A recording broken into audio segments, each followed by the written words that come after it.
le courage de madame qui a parlé tout à l'heure de la Chambre de commerce. C'est pas évident de venir ici devant cet auditoire-là.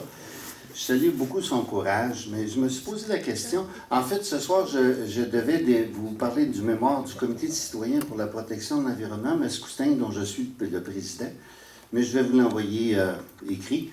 Je vais plutôt reprendre mon chapeau de porte-parole du regroupement Vigilance Hydrocarbures Québec. Moi, j'ai été formé en écologie, alors je suis habitué de voir la globalité des situations. Puis quand j'entendais tout à l'heure la madame de la Chambre de commerce, je m'excuse, j'ai oublié son nom, je me suis posé la question sur les 160 000 entreprises, si tout était d'accord avec ces choses-là.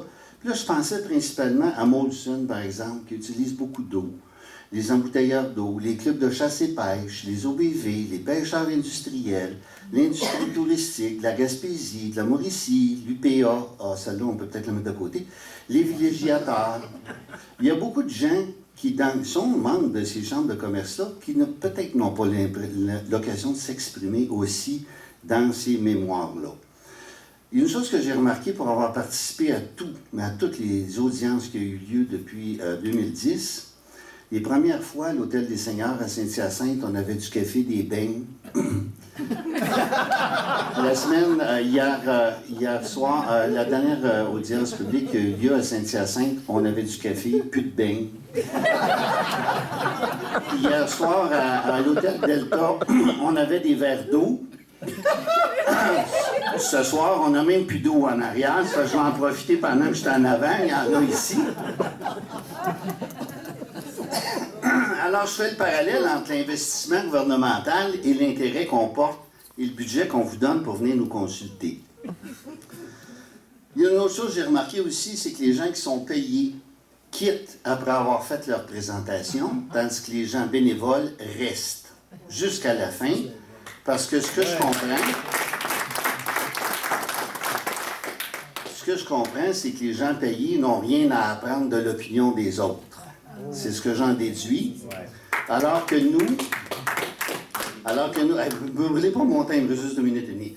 Alors que nous, citoyens, on a soif d'apprendre, on a soif d'entendre l'opinion des gens pour forger la nôtre. Moi, ce que je vois depuis le début de ce combat-là, parce que c'est un combat citoyen, en 2010, on ne connaissait rien d'un gaz de schiste, on ne connaissait rien des hydrocarbures. Moi, je suis un biologiste de formation, puis je vous dis, je ne connaissais rien là-dedans. Mais le bonheur a fait que cette lutte-là a fait que je me suis informé quotidiennement à raison de 2 à 5 heures par jour. Maintenant, j'en connais un bout là-dessus, je peux vous en parler un bout de temps, je peux vous le dire. Alors, je me pose la question, les gens qui viennent déposer des mémoires pour l'industrie, parce que c'est toujours les gens de l'industrie qui sont d'accord. Hein? Les simples citoyens, eux autres ne sont jamais d'accord avec ça parce qu'on est des empêcheurs de tourner en rond. On ne veut pas développer le Québec, on veut développer l'avenir. C'est très différent. Moi, je suis ici pour l'avenir de mes enfants. Je ne suis pas ici pour l'avenir de ma compagnie. Alors, ça, c'est quelque chose de très, très important. Il y a une chose aussi que j'ai observée, c'est l'absence de politiciens. Jamais, au grand jamais, dans toutes ces audiences-là, vous allez me dire, c'est pas leur place. Là. C'est vrai que les fonctionnaires puis l'État, je vous l'ai dit déjà 2-3 fois, c'est très différent. C'est souvent un monde de distance un de l'autre. Il y a, à mon sens, dans cette lutte-là, depuis maintenant 6 ans que je la fais, avec l'aide de tous les gens qui sont derrière moi, je trouve ça intéressant qu'il y ait des audiences comme ça me donne l'occasion de les rencontrer puis de les écouter de nouveau, de les entendre. Ils sont intelligents, documentés, Serge l'a très bien dit tout à l'heure. D'ailleurs, Serge, c'était le porte-parole avant moi, on suit très bien, on a la même idée tous les deux, là. On a beaucoup de respect pour les citoyens qui s'impliquent bénévolement, qui donnent de leur temps, de leur vie, de leur argent et de leur sang et de leur santé mentale, souvent. Alors, les politiciens qui sont qui sont bien payés, ça augmente juste de 50 % là, bientôt. Au net, c'est pas vrai, mais eux autres, on les voit jamais dans ces audiences-là. Mais il y a une chose aussi, c'est les gens de l'industrie. On n'a jamais l'occasion d'échanger avec eux. Il n'y a jamais de confrontation. Il n'y a jamais de tribune. Puis Dieu sait qu'on a essayé. On a convoqué ces gens-là à des débats d'experts. Jamais ne se sont pointés, sauf une fois à Sherbrooke, où on nous a envoyé une agence de marketing et un vendeur de tuyaux. On n'a jamais eu de débat scientifique éclairé, de confrontation entre nos idées. Et ça serait enrichissant de l'avoir. Le fameux débat social qui n'a jamais eu lieu.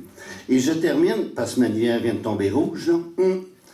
Je vous dirais que plus le temps passe, plus l'implication citoyenne augmente. Elle augmente de plus en plus justement parce qu'on augmente notre niveau d'information à chaque fois qu'il y a des EES, des BAP, des choses comme ça. L'intelligence citoyenne se développe, se manifeste, et je vous dirais que la fracturation, le slogan « ni ici, ni ailleurs, ni aujourd'hui, ni demain », alors vers les énergies renouvelables 100% pour l'avenir de nos enfants. Merci beaucoup.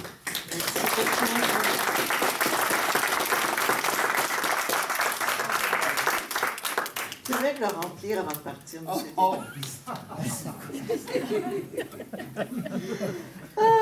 Vous avez un fonds de stand-up comique aussi, hein, vous le saviez?